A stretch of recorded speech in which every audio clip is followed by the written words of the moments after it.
તો નમસ્તે મારા વાલા વિદ્યાર્થી મિત્રો, ફરી એક વખત તમારા સૌનું હાર્દિક સ્વાગત છે. ભાઈ સવારમાં એક મહત્ત્વના સમાચાર આવી ગયા છે. ટેટ 1-2 અને ટાટ 1-2ની પણ થોડીક માહિતી છે કે જે 12 તારીખના દિવસે આવેલી હતી, પરંતુ 12 તારીખે રાત્રે એવી અપડેટ આવેલી હતી કે જે અપડેટ આજે 13 તારીખના દિવસે સવારે તમને આપવાના છે. તો ટેટ 1-2 અને ટાટ 1-2ની શું માહિતી છે? તો ભાઈ ટાટ 1-2માં જે પણ 10 તારીખ સુધીમાં જે પણ નથી કરી શક્યા એ બધા છે એ ફરી કરી શકશે એવી પ્રમાણે માહિતી મળે છે. પરંતુ એ માહિતી છે એ ઓફિશિયલી છે કે નહીં એના ઉપર પણ અમે ફૂલ ડિટેલનો વિડીયો તમને બનાવી દઈશું, કે જે વિડીયોમાં સંપૂર્ણ માહિતી તમને પ્રોવાઈડ કરવામાં આવશે. કારણ કે એ માહિતી છે એમાં હાલ પ્રેસ નોટ એક જાહેર થઈ છે કે જેમાં કીધેલું છે કે ટાટમાં જે પણ 10 તારીખ સુધીમાં જે પણ ઉમેદવારો છે એ શાળા પસંદગી નથી કરી શક્યા, જેને એરર આવતું હતું એ બધા ઉમેદવારો છે એ ફરી શાળા પસંદગી કરી શકશે. પરંતુ એવું નથી કીધેલ કે 9મી તારીખ, જેમ કે આજે 13 તારીખ છે, તો મિત્રો એવું નથી કીધેલ કે ભાઈ 15 તારીખથી લઈને 20 તારીખ સુધી તે શાળા પસંદગી કરી શકશે કે 15 તારીખ પછી, પરંતુ ચોક્કસપણે એ બધા શાળા પસંદગી કરી શકવાના છે એ પ્રમાણે કીધેલ છે.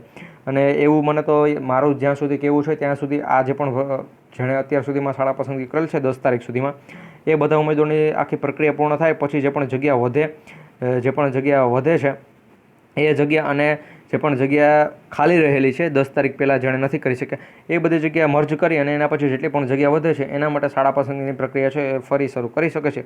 હવે ટેટ 1માં ટેટ 1 છે તો એ ટેટ 1 છે એ ટૂંક સમયમાં પૂર્ણ થવાની છે. અને ટેટ 2 માટે પણ એક મહત્ત્વના સમાચાર છે. ટેટ 1 જ્યારે પણ પૂર્ણ થશે ત્યારે દ્વિતીય તબક્કો યોજવાનો છે. તમામ કેટેગરીઓ માટે છે દ્વિતીય તબક્કો નથી યોજવાનો. કઈ કેટેગરી માટે યોજવાનો છે એના ઉપર અમે ફૂલ ડિટેલનો વિડીયો લાવી દઈશું કે એમાં ટોટલ કેટલી જગ્યા ખાલી છે અને કઈ કેટેગરી માટે ચોક્કસ દ્વિતીય તબક્કો છે એ યોજાશે. કારણ કે ઘણા મિત્રો કહે છે કે ભાઈ દ્વિતીય તબક્કો છે એ યોજવાનો નથી પણ કેટેગરીમાં, તો ભાઈ એવું નથી. જે પણ એમ કહેતા હોય ને કે દ્વિતીય તબક્કો નથી યોજવાનો એને બસ અમારે આ ચેનલ પર લઈ આવી દેજો, અમે એને સમજાવી દઈશું ભાઈ દ્વિતીય તબક્કો શા માટે નથી યોજવાનો. કારણ કે જો 200 ઉમેદવારોને બોલાવવામાં આવે છે, 200 ઉમેદવારો કે જેમાંથી 70થી 80 જેટલા ઉમેદવારો અથવા 60, 70 અથવા 80 ઉમેદવારો છે એ રોજે રોજ મિત્રો ગેરહાજર રહે છે. ક્યારેક 60, 70 અથવા 80 ઉમેદવારો રહી છે 200 ઉમેદવારમાંથી. તો આટલા ઉમેદવારો રોજે રોજ ગેરહાજર રહેવાના હોવાના કારણે મિત્રો જે પણ ટાટ 1નો પ્રથમ તબક્કો પૂર્ણ થશે એના થોડાક સમય, એટલે કે ટાટ 1નો પ્રથમ તબક્કો પૂર્ણ, એની જિલ્લા પસંદગી પૂર્ણ પછી શાળા પસંદગી અને શાળા ફાળવણી અને પછી જે પણ પ્રક્રિયા પૂર્ણ થશે એના પછી સીધો ટાટ 1નો દ્વિતીય તબક્કો શરૂ થઈ જાય. દ્વિતીય તબક્કો પૂર્ણ થશે, તૃતીય તબક્કો આવવાના ચાન્સ છે એ ખૂબ ઓછા રહેશે. એનું કારણ છે કે દ્વિતીય તબક્કામાં છે તમામ સીટો ફૂલ થઈ જવાની છે. પ્રથમ તબક્કામાં સામાન્ય પ્રવાહ અને વિજ્ઞાન પ્રવાહ, તો એક પ્રવાહની ઓબીસી અને એસસીની તમામ સીટો છે એ ફૂલ થઈ ગઈ છે.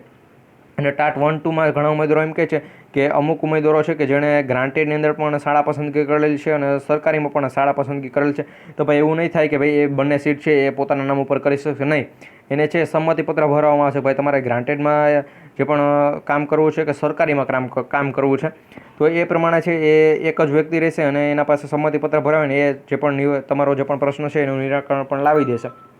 અને જો બીજી હું વાત કરું મિત્રો, તો એ નિરાકરણ આવશે પછી જે પણ જગ્યાઓ વધશે પછી 10 તારીખ સુધીમાં જે પણ નથી કરી શક્યા એ જગ્યાઓને જે પણ નહીં આવી શકે એને પણ બાકાત કરી દેવામાં આવશે. તો એ જગ્યાઓ એ રીતે ટોટલ ઘણી બધી જગ્યાઓ ભેગી થઈ અને એના પછી તમારો પણ દ્વિતીય તબક્કો યોજાઈ શકે છે. કારણ કે પ્રથમમાં જે પણ તબક્કો તો ના કહી શકાય, પરંતુ પહેલી વાર જે પણ કરાયેલી છે 10 તારીખ સુધીમાં એમાં ઘણાનો વારો નથી આવ્યો, એટલે શું પ્રથમ તબક્કો આને ગણી લેવાનો અને પછી જે પણ નવી ભરતી થાય એને આપણે દ્વિતીય તબક્કો ગણશું. એ પ્રમાણે બીજો છે એ પણ આવશે. એટલે તમામ ઉમેદવાર માટે આ પ્રમાણે અગત્યની સૂચના હતી. સવારમાં મિત્રો જો તમારા માટે સારા સમાચાર છે, ટેટ 1-2ના પણ કીધા, ટાટ 1-2ના પણ કીધા. જો મિત્રો વિડીયો પસંદ હોય તો લાઈક કરવાનું ભૂલતા નહીં.